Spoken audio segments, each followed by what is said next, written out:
Para quienes leen y dejan empezado. Para quienes no saben leer. Para quienes les da pereza leer. Para quienes no les gusta leer. Para los lectores de vez en cuanderos. Para quienes escriben. Para los vivos que leen muertos. Para quienes creen que en Bello no hay sino pillos y teguas. Para quienes están haciendo otra cosa mientras escuchan esto. Para los de a pie. Y los de la moto. Radio Chisme Literario. ¿Es para usted? ¿Para mí? Para todos. Bueno, querido Radio Escucha, muchachas, esto es una tertulia literaria, ¿sí o qué? Entonces vamos a hablar de algunos autores y de algunas de sus obras. ¿Qué tal si leemos a Efraín Medina con su obra Técnicas de masturbación entre Batman y Robin? Ay, no, yo no sé qué es eso, pero yo siempre he querido leer algo de Saramago. Ay, de Saramago es muy brutal el ensayo sobre las cegueras de un man que Pero va en un espere, carro. vea. Yo creo que aquí tenemos cosas para leer. ¿O usted no conoce nada de acá? De acá. ¿De No. acá qué? Gabo. No, pues no. Solapa. No tan nacional. Pues, ¿usted dónde vive? Ni que Camacor por la de Bueno, 61. seguramente por ahí en alguna parte de ese barrio debe haber un escritor. ¿Cómo? Pues No. claro, ñote, Francisco López, que vive en las plenas lomas de Niquía, Camacol, es tremendísimo poeta. Yo no conozco a Francisco López. ¿No reconoce la revista Cosmogonía? Ah, no, sí, claro. Ah, él es de esa revista. O por ejemplo, no sé, Espitaleta. Seguramente mucha gente ha escuchado a Espitaleta. Natalia se emborrachó con él. Yo conozco a Espitaleta, pero nunca he leído nada de Espitaleta. Ahí se Bueno, vivió y- en la mitad de Bello prácticamente. Sí, pues el Congolo, Manchester, un montón de barrios. Pues él se recorrió todo ello y ya vive en Medellín, pero es de acá. Eso es lo importante, ¿cierto? Entonces, local acá es literal del barrio de acá. De aquí, de Bello. O sea, vamos a esculcar todo lo que tenemos aquí. Vamos a tratar de encontrarle, no sé, autores, escritos, todo lo que podamos referenciar como literatura avellanita. Porque estuvimos preguntando y pille. ¿Qué autores conoce o qué autores ha leído? Isabel Allende, Agatha Christie, Gabo. El caballero de la armadura oxidada. Eduardo Galeano, Pablo Neruda. A José Eustacio Rivera, George Orwell. Bien he leído Venta de cremas, de la señora del frente de mi casa. Haruki Murakami, Natsume Soseki, Charles Bukowski. ¿Y qué autores de Bello ha leído o conoce? No creo que conozca autores bellanitas. Voy a tratar de recordar, pero la verdad creo que no. Él no vive. De Bello no conozco a nadie. Pues no me puedo poner a inventar. Ninguno. Pues de Bello realmente no recuerdo, no creo haber leído de nadie de Bello.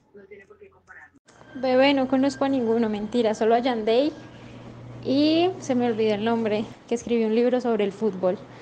Viva la verdad, pues de Bello no sé, no conozco.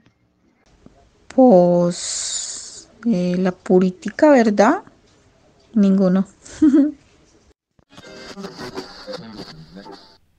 A ver, ¿por qué los bellanitas no conocen a los autores bellanitas?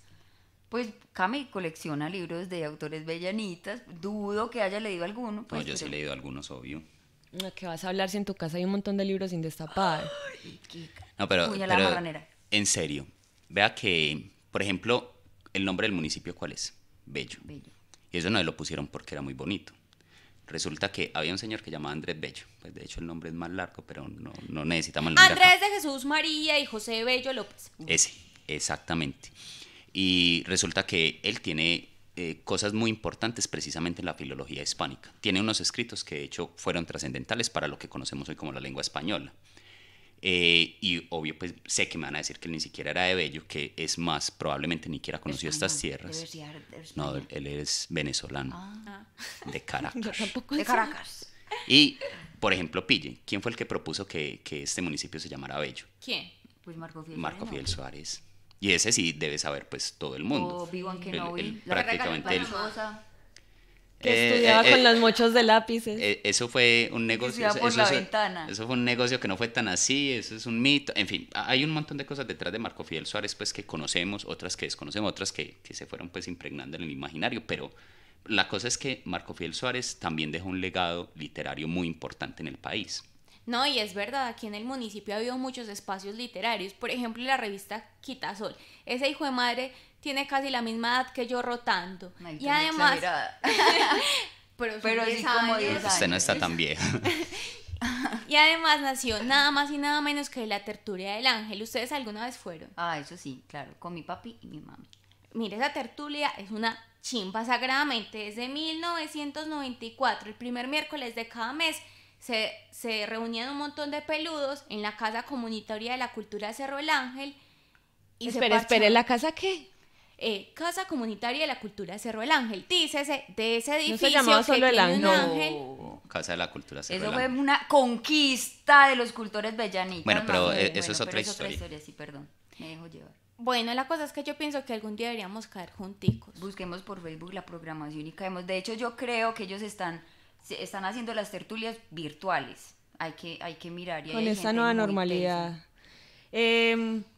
¿Será que en estas cosas virtuales también va a ser ¿cómo es? El coso de poesía, el festival de poesía de Medellín. Sí, pero es que el que lleva como 30 años. Ya lo están haciendo. Parce, eso era tan genial. O sea, yo me acuerdo cómo era antes y pues yo creo que ya no va tanta gente, pero es que en serio el ambiente y como el sabor de eso antes, es que yo me acuerdo vino o tinto, cafecito, humo, era un ambiente así como todo parchado, todo Igual bueno. pues eso depende Pues, de donde lo parche, pues, porque ustedes saben, eso lo hacían en el Ángel, también lo llegaron a hacer en Puerta del Norte.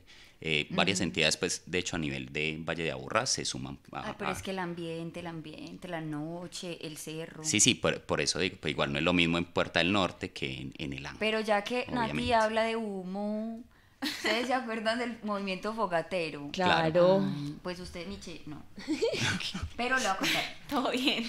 Vea, imagínese, pues, grupo de mujeres, hombres, cultores, artistas, bohemios de esos que tenemos acá para tirar para el techo, arrancaron a hacer tomas culturales en la meseta. ¿Dónde vuelan las cometas? Epa, por el Confama, pues, donde están las piscinas.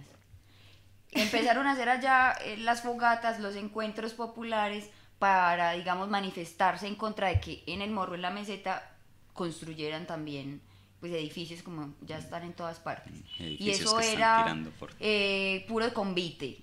O sea, cada quien se terciaba al hombro leña, guitarra, panela, chocolate. O sea, imagínense lo Parce, es que era un par. Rueda de tambores con barulé, y que todavía, barulé pero todavía es que, está dando vení, lidia con a mí me eso. parece muy curioso eso, porque decís convite y eso era precisamente, y pues es muy triste que muchas organizaciones acá hacen de todo, porque sí, aquí hay para tirar para el techo, pero todo es como para su lado, y con el movimiento fogatero era el mero convite, o sea, todos se unieron por una misma causa. Pero vea que volvemos y nos distanciamos, pues ahorita, por ejemplo, que hablábamos del Festival Internacional de Poesía de Medellín, nosotros aquí tenemos también Jornadas Internacionales de Literatura Andrés Bello.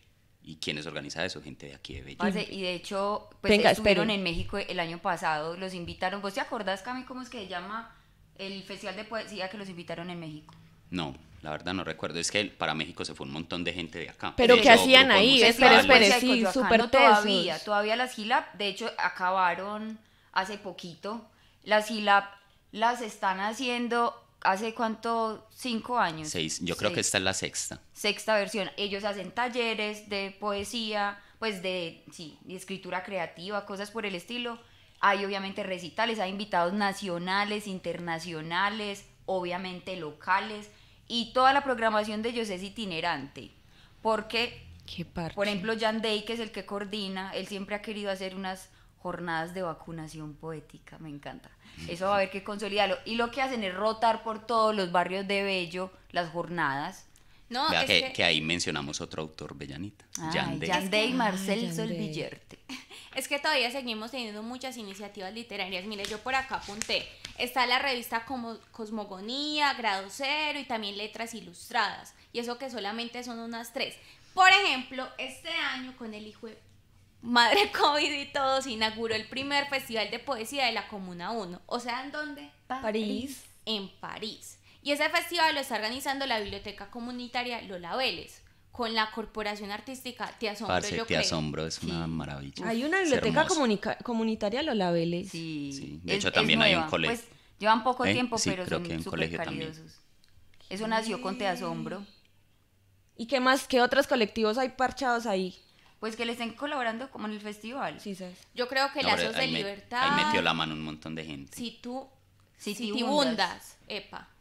Obviamente también la revista Cosmogonía, que todo lo literario Cosmogonía hace presencia. Pues y otras. Y también me parece muy bonito pensar pues que no está tan perdido, incluso con la virtualidad siguen existiendo como esfuerzos para hacer algo junticos. Claro, sí. Parce, ¿saben qué? ¿Ustedes se acuerdan?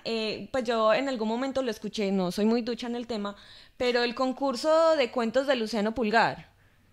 No, Ese que eso se viene haciendo Eso hace un creo que montón de Eso años. creo que lo organiza la alcaldía. Eso ya lleva como, no sé, por ahí 20 años más o menos. Sí, como 20 años, que eso literal es para todos, o sea, es para niños, para jóvenes, para adultos, para todo el mundo, o sea, vos te animás a escribir, ta que cae, es impresionante. Aparte de eso, recuerdo, por ejemplo, la Biblioteca del Cairo, o sea, sí. la red de bibliotecas que hay en el municipio es también algo como que dentro de la cultura de nosotros, que en casi, pues en muchas partes, no sé si en casi todos lados, pero en muchísimas partes hay bibliotecas comunales. Yo recuerdo que hay como en el barrio Suárez, en París, en Niquía, en Santana, en el Cairo, que es la que yo habitaba, no recuerdo más, el Carmelo. Portidueño. Yo llegué a ir a la de Niquía, a dos de Niquía, una que quedaba por ahí por la Chinca, pero para abajo, y otra que quedaba en el colegio La Chinca, y yo no sé si esa... Es que han cerrado igual muchas bibliotecas. La del Cairo. La del Cairo. Eso está destruido. Pues Ah, acá, sí, sí. acá como chisme, hace poquito pasé por el Cairo y están como guardando las construcciones y los arreglos que están haciendo en el acueducto de Bello. Están guardando cosas ahí, eso está abandonado prácticamente. Yo me acuerdo también mucho de la de Niquía, la que quedaba por la choza, que incluso para que no la cerraran, no sé a la final Espera, ¿cómo si así se que cerró. la de Niquía por la choza? Me perdí. Había una La de la biblioteca, Chinca. había una biblioteca, ay, Es que la choza. por la Chinca. Ah. Había una biblioteca comunitaria y yo me acuerdo, no sé si finalmente se cerró o no, que eso hubo pues muchas como protestas y manifestaciones. Incluso yo me acuerdo que la callecita que queda ahí entre la biblioteca y el parquecito se parcharon a leer en mitad de la calle, como para que la gente de la comunidad se enterara, pues. De hecho, por ejemplo, muchos de los colectivos que mencionaste ahorita estuvieron precisamente en Venga, esas... pero es que eso sí lo cerraron al final. Pues eso está cerrado en un bololo y pues que mejor ni digo para no inventar chismes, pero por ahí hay gente que está atizando como para que le den reapertura. Pero por allá había otras, no sé si ustedes se acuerdan, el nombre, ¿cómo era? Huracán. Ajá. Y también había una que es la de Fe y Alegría, pues ya es un cementerio de motos por el tapón. Una biblioteca gigante de 2 pisos. que esa sí la recuerdo. Eso era una cosa de locos y ya, pues yo no sé eso a la final qué pasó. Ahora pero es que sí, de hecho, ya la en Niquía quitaron. había muchas bibliotecas. Sí. Es que el movimiento de bibliotecas populares en Valle de Aburrá tuvo digamos, un nacimiento muy fuerte en Bello. Parce, pero Pero entonces como nosotros no falta sabemos, platica, ma, o sea, falta como que platica. tenemos vagos recuerdos de esas gestiones y esos No, es que trabajos, igual pero- esas sesiones no nos tocan, o sea, nosotros en algún momento disfrutamos como de esos espacios. Pero bueno, ya el asunto es que a mí sí se me hace muy raro que nosotros no leamos autores o autoras bellanitas, porque es que, Acá hay pues, mucho. o sea, con todo lo que hay, pues con todo lo que acabamos de mencionar. pues, Hay iniciativas, procesos, gente muy tesa pensándosela, pues sabiendo que hay tanto. ¿Será que aquí en los colegios de ellos no leen nada bellanita? Pues autores bellanita. pues preguntemos a ver. Le preguntamos a estudiantes y docentes de distintos colegios del municipio si leían literatura de autores bellanitas en sus clases, y esto fue lo que respondieron. Libros que he leído son de autores colombianos, pero no ninguno de Bellanita. Estoy en grado 11, no nos han puesto a leer autores bellanitas en el colegio. Que yo recuerde, no, de hecho en la escuela leímos por allá El Principito, cuentos de Tomás Carrasquilla, pero no, autores propiamente bellanitas y que nos hayan hecho pues como promoción de escritores del municipio, no, nada de eso. Yo estoy en sexto grado, la verdad nunca he leído a ningún autor bellanita. Es más, no sabía que habían escritores en Bello. Estoy en el grado octavo y de momento tampoco he leído ningún libro de un autor bellanita. No, realmente no. Yo no sé si Spitaleta es de acá, de pronto sería lo único que he mirado realmente. Soy estudiante del grado 11 de la institución educativa Fernando Vélez. Hasta el momento no hemos trabajado con autores bellanitas. Yo soy egresado del colegio Betsabe Espinal de Niquía.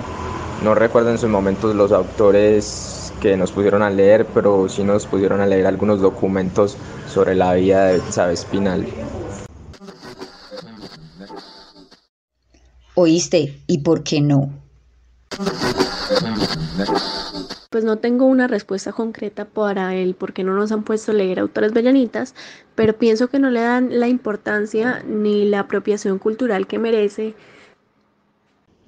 Creo que esto se debe a que no conocemos como la obra de los autores bellanitas. Esto porque el colegio tiene pues unas editoriales con las que se tiene convenio. La editorial da como regalo, son como 3 libros de lectura, entonces depende la lectura más, es de lo que la editorial ofrezca cada año. No leemos autores bellanitas, pues porque en el colegio no nos ponen a leer otros autores o simplemente lo que ellos escriben no es de nuestro interés. ¿Por qué no lo hacemos? Porque no conocemos ni hemos buscado autores bellanitas de literatura infantil. Es muy raro, pues, pero de pronto tendrá que ver como con los planes de estudio que tienen los colegios, pero curioso que no se preocupen ni siquiera pues como por conocer lo que hay aquí, pues siempre como esos estándares europeos, pues eurocentristas o siempre tiene que ser del extranjero o a menos que se haya ganado un premio Nobel, porque también difícil.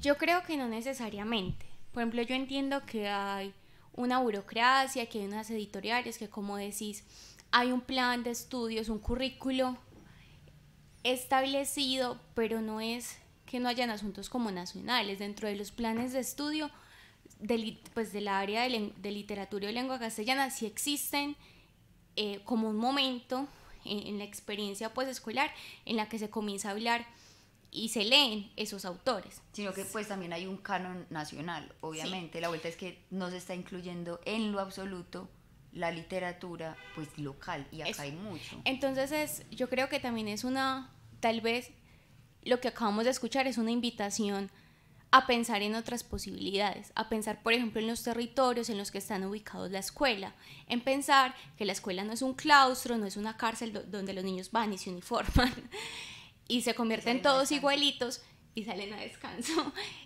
sino que los niños, los estudiantes y los jóvenes todo el tiempo están también conviviendo en un mundo gigante que hay afuera de la escuela. Entonces pensar en cómo abrir las puertas de la escuela. Pues igual el llamado yo creo que para profes sí, pero habrá que pillar también a nivel, no sé, administrativo, o sea, qué posibilidades tienen los profes o qué desde la alcaldía, por ejemplo, que saque una colección, como la colección Semilla, pero que saquen una colección de obras de literatura, pues, bellanita y las lleven a los colegios, porque obviamente la escasez de recursos sabemos que está. Pero así como hacen unas reimpresiones de ciertas, sí, que hagan una colección bellanita y que rieguen eso por todos los colegios, ¿no? Pero si vieras que a pesar de que hemos logrado pues encontrar una gran cantidad de autores y autoras bellanitas, no es tan fácil de encontrar. Uy, sí, o sea, eso es un proceso impresionante. Y la mayoría sacaron también sus obras con las uñas o a punta de convocatorias o becas de publicación, pero es la misma cosa, o sea, falta inyectar recursos. Yo a veces pienso que también es como si este mundo de las iniciativas y los procesos culturales en Bello se quedara para los mismos de siempre. Yo creo que el llamado es a todo el mundo, a la gente de la escuela que salga y vea que en Bello hay mucha cosa por hacer y por saber. Sí, quizás haya necesidad de articular un poquito más pues lo cultural, lo popular con lo educativo. Pero, por ejemplo, ustedes en sus épocas de colegio, ¿leyeron autores locales o cómo los conocieron? Ay, no, yo no. Pues no. Yo la verdad no, yo tenía un profesor que nos hacía leer mucho. Recuerdo que cada periodo nos ponía a leer un libro diferente. Y yo estuve creo que 2 grados con él. Y hubo un grado entero en que todo el año nos puso a leer El Quijote de la Mancha. Todo el año. Y cada trimestre había que presentarle una biblia de trabajo del Quijote de la Mancha. Entonces es mera vuelta a eso, porque pues es todo un año escolar como nutriéndose o escarbando en un solo libro, habiendo tantas posibilidades dentro del mismo municipio. Pues la verdad a mí no me pusieron a leer nunca autores bellanitas, no los conocí sino después de grande. Pues de hecho ahorita decía que yo conocía a Spitaleta, pero nunca había leído nada de él. Y así pasa, y es más teso porque es más difícil de encontrar. O sea, si bien existe la literatura bellanita, es más difícil de encontrar, incluso las autoras, que los autores. Y pues a mí me gusta leer más nenas y es exageradamente difícil. Y yo creo que para un profesor va a ser más teso aún como escarbar y meter eso en sus clases. Tenemos que revisar qué hay en las bibliotecas comunales, populares y públicas del municipio. Y las bibliotecas de los colegios como tal. Y las pues, bibliotecas escolares, claro. En mi caso, pues mi mamá es bibliotecóloga, mi papá es autodidacta, estudió como hasta quinto de escuela, repitió quinto porque no tenía nada más que hacer, pero eso es un genio y todo fue a punta de lectura. Entonces yo desde chiquita pues sí me tocó conocer a muchos y conozco algunos, que tampoco son tantos, a pesar de todo. Y yo creo que de pronto a Miche no le tocó, pero a Cami y a Molly sí, la biblioteca, ¿cómo se llamaba? La de Fabricato con Fama. Parce, yo tengo unos recuerdos de esa biblioteca. Es que Micha, usted, es que para qué es tan niña. Vea, era una cosa. Pero está que hombre. ¿Dónde está ese edificio con Fama? Pues, sí, en el parque. Y eso iba hasta el otro lado. Una finca, era una finca gigantesca, tenía mangas para uno irse a leer allá. A mí me leyeron allá, había un kiosquito para hacer tertulias literarias. Ahí es donde hacían el matiné. El matiné. Y la biblioteca favorita de niños, jóvenes, adultos y ancianos más arriba, resucitados, era la infantil. Uf. Ajá. Parce, y había recorrerse todo el terreno hasta llegar al final para llegar a la biblioteca infantil. Era una cosa espectacular. Yo tengo, ahorita que le estaba contando, pues que estaba contando como recuerdos de cuando era más pequeña. Yo recuerdo mucho que en mi casa no eran muy pudientes, entonces mi mamá tenía 2 chinos para entretener. Entonces llenaba un termo de pura aguapanela y arrancaba con un taco de galletas y nos llevaba a la biblioteca. Y ahí fue la primera vez que yo cogí un libro que yo podía prestar. Entonces recuerdo que le prestaban a uno los libros por raticos y uno se iba a leer a las mangas. Y ella llevaba a mi hermanito a la parte de lectura infantil, a que él jugara y se entretuviera. Les leían libros, pues sabían ¿cómo es que se dice? Promotores de lectura. Y no, es que era un espectáculo. Yo sí me soñé mucho esa biblioteca. Pues a mí me encantaba ir allá. Y mi mamá nos llevaba, de hecho, precisamente los domingos para el matiné. Y si no alcanzábamos el matiné, igual uno iba y se clavaba pues en la biblioteca infantil. Es que era brutal. Pues uno a veces empieza a extrañar esas cosas y yo no entiendo por qué tumbaron eso. Bueno. Pero, por ejemplo, sin desligarnos de lo de los colegios, a mí nunca en la escuela me llevaron a la biblioteca con Fama. A mí sí. A mí lo no. reconozco. Ni a la biblioteca de la Choza, a mí nunca. A mí en el colegio no me llevaron. Pues yo la conocía por mi mamá. Pues a mí sí me tocó una prueba que nos llevó y de hecho conocí un libro que se llama Zoom. No sé si lo conoces. Yo sí. Que se van agrandando, no va viendo pedacitos y resulta que es el ojo de una gallina. Mentira, es que es el computador en forma de... brutal. Ese es muy bacano. Yo no lo conozco. Y luego es el universo. En eso ya lo mostramos. Pero ese no es de autores bellanitas, pero es muy bueno. Por ejemplo, yo no estudié en Bello. Yo toda la vida viví aquí, pero estudié en Copacabana y llegué a acercarme como a los escritores bellanitas y al mundo de la literatura en Bello. Literatura. Por ustedes... y por las tertulias y los parches que se hacían en los bares, como Bachué, como Sin Fronteras, como Ecléctica. Pero, ¿a ustedes por qué les gusta leer y escribir? Pues, ¿pa' qué, hijo de madres? El asunto de la lectura yo creo que es algo... Bueno, yo tuve como mis inicios lectores por allá en la adolescencia, ¿cierto? Y uno en la adolescencia uno tiene un montón de preguntas, un montón de cuestiones, un montón de cosas que uno... Ay, cuente no que sabe. le gustaba a una niña. Sí, pero es que no fue el asunto. Sí, a mí me gustaba una niña y ella leía y resulta que le presenté a un parcero que también leía y empezaron a hablar cosas muy curiosas, muy interesantes. Yo no tenía nada que aportar ahí, pero entonces a mí no fue el asunto de que me gustaron ellas, sino que como, hey, yo quiero aportar también, yo quiero saber todas esas cosas. Y eso empieza, obviamente, pues a hacer una mella en mí. Yo empiezo a leer. De lo primero que me leí, mentiras, lo primero exactamente que me leí fue, pues conscientemente, un libro que se llama La bruja en la sopa. Porque yo lo había cogido por allá como 2, 3 años antes y nunca lo terminé, entonces sentí que tenía como la deuda con él, y porque el libro era entretenido, pues en un cuento infantil, pero muy bacano. Ella de ahí tiré de una por lo alto, que El túnel, que El extranjero, que Dostoyevsky, pues no sé, me fui yendo pues como por esas obras pues como representativas y que de hecho encajan un poco en todas esas preguntas que uno se empieza a hacer en esa época de la vida. Entonces, cuando uno va encontrando esas respuestas, bueno, no encuentra unas respuestas como tal, pero uno empieza como a adaptar esas palabras, esas vivencias del autor en lo que uno es o uno cree. Y ahí es donde creo yo, por lo menos desde mi parte, que uno le coge amor a la lectura. Pues obviamente a mí me gusta porque mis papás pues siempre me leyeron, de hecho todavía nos leemos. Mi mamá es una bibliotecóloga jubilada, imagínate, yo tengo el combi completo.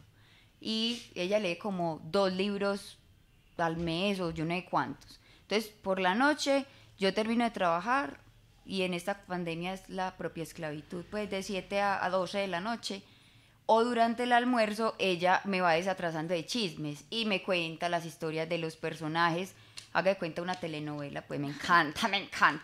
Y entonces eso se va volviendo como tradición, es como ser católico, evangélico, hincha de Nacional, hincha de Medellín. En mi caso sí es pura tradición, es como me criaron. Y digamos, pues si en la casa solo ven televisión y no cogen un libro ni para acuñar la puerta, pues va a ser más difícil que los niños o que los jóvenes tengan ese mal vicio de leer. Especialmente por lo que estábamos pillando en la escuela, lo que decía Molly, la lectura y la escritura se funcionalizan mucho.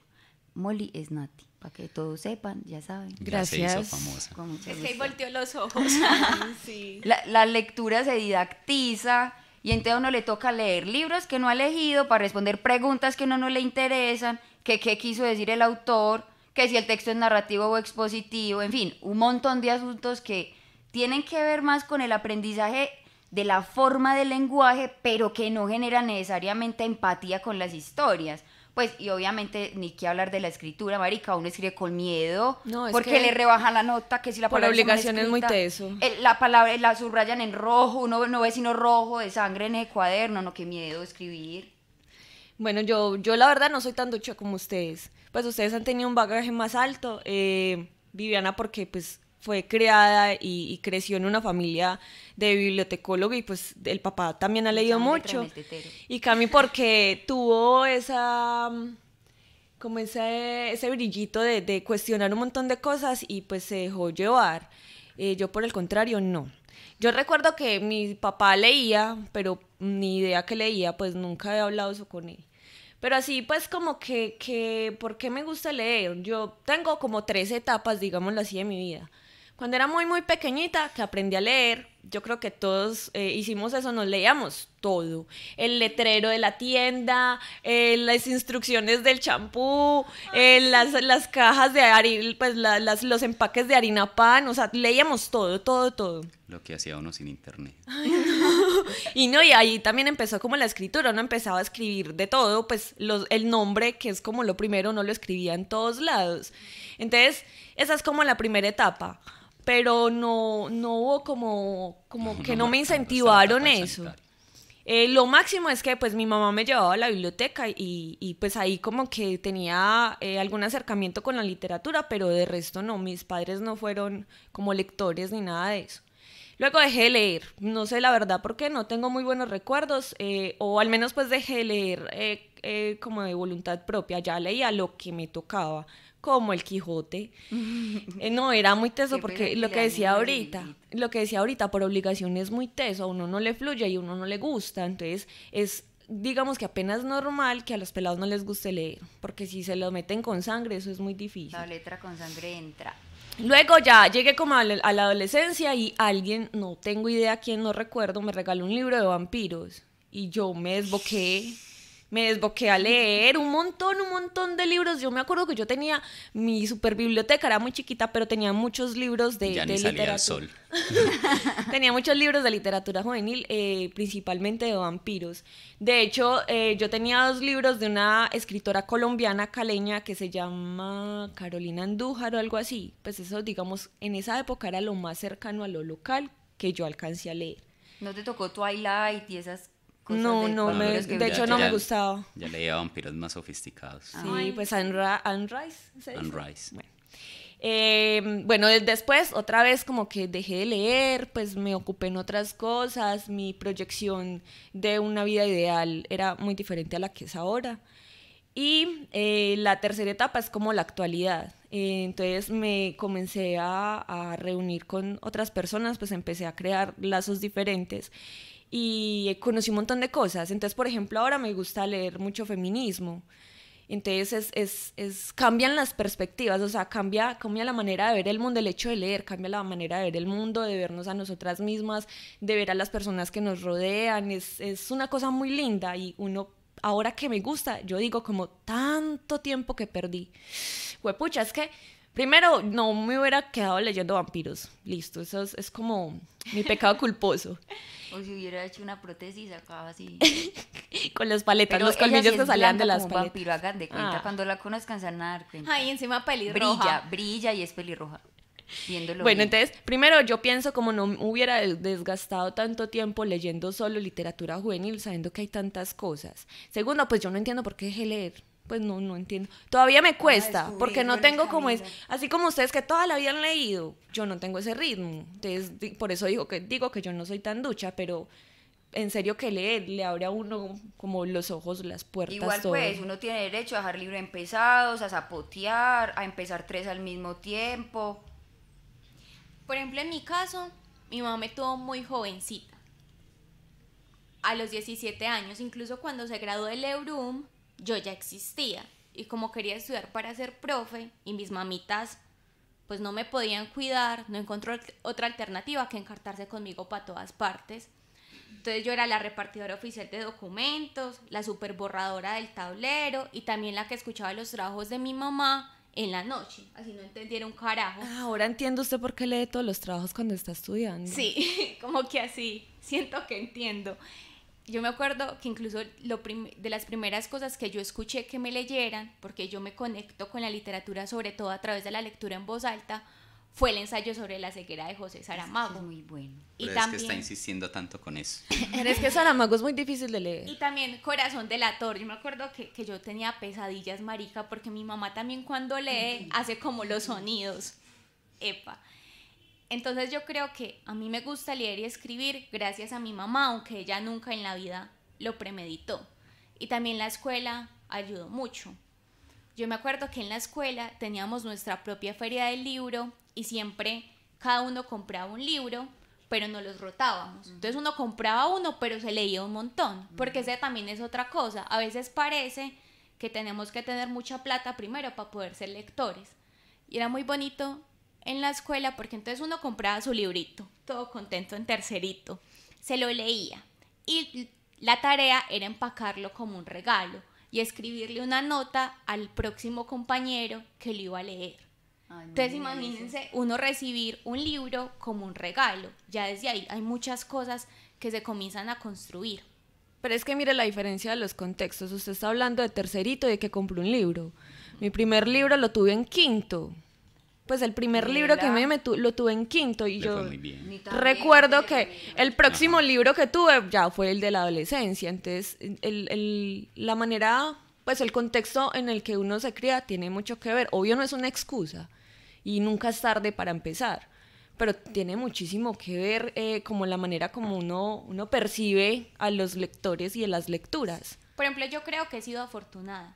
Yo creo que las letras entraron en mi vida sin yo tener la posibilidad de cerrar la puerta o hacer como si no estuviera. A mí me gusta leer y escribir porque las letras me han regalado la oportunidad de encontrarme con otros de otros mundos y otros tiempos y en todos ellos también conmigo. Ay, la poeta. muchacho flaco y solo, que te ha legado un poco, ya no tiene salvación. Nuestra guitarra llena, nuestra alegría plena se ha bañado en olor. Bueno, ahora sí les vamos a contar el chisme. Pero leidito, para que no caguemos mucho. Listo. Radio Chisme Literario es una propuesta que nace con la voluntad de aportar a la visibilización a nivel local, regional, nacional e internacional de la literatura bellanita, de los escritores bellanitas u obras escritas sobre Bello o personajes bellanitas como inspiración, a través de un formato de amplia difusión digital como el podcast. Michelle Londoño, estudiante de licenciatura en Ciencias Sociales de la Universidad de Antioquia y miembro de la Corporación Formativa Polineo. Ay, Viviana Mazón.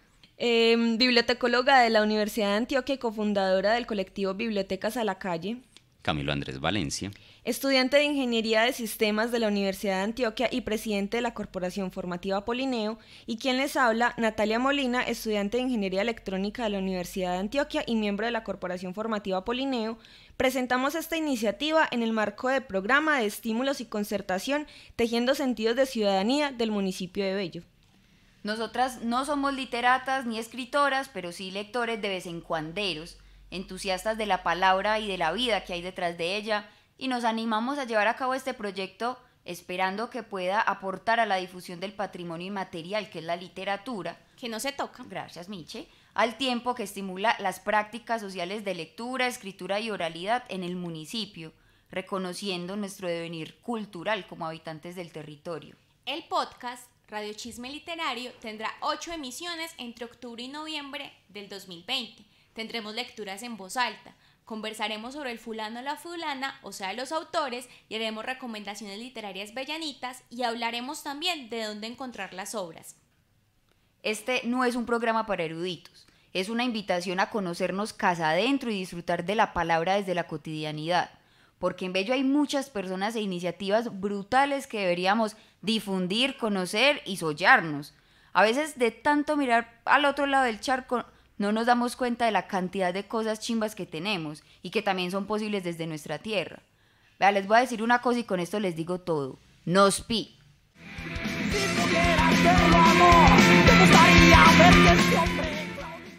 Y para los que no saben qué está sonando, la canción de fondo, la que suena... Fuiste como la que me usó, fuiste el arma que este flaco utilizó. Se llama El Flaco y es un tema de una super banda bellanita llamada Marta la Mata, en su álbum Marta la Mata, que tiene un tema que se llama Marta la Mata, súper recomendadísimo, pero no es el que está sonando. Pueden buscarlos por Spotify, YouTube y todas esas vainas. Y el vocal de esta banda, alias El Chango, es el que dice: el exceso de lectura es perjudicial para alguna cosa. Déjese perjudicar por la lectura, que la muerte en este país nos pille leídos, bailados y felices. Nos oímos el próximo fin de con más Radio Chisme Literario. Salín Pingüín. Chao. Pilas con el fundamento. Pórtese mal para que pase bueno. Ay, no, mentiras.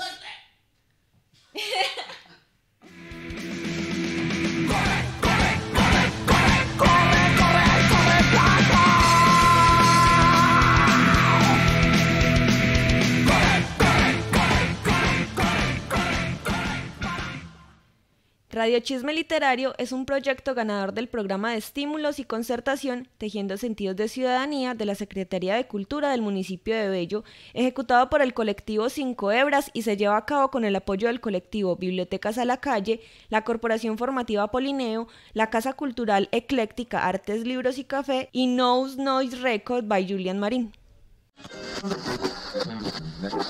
El exceso de lectura es perjudicial para alguna cosa.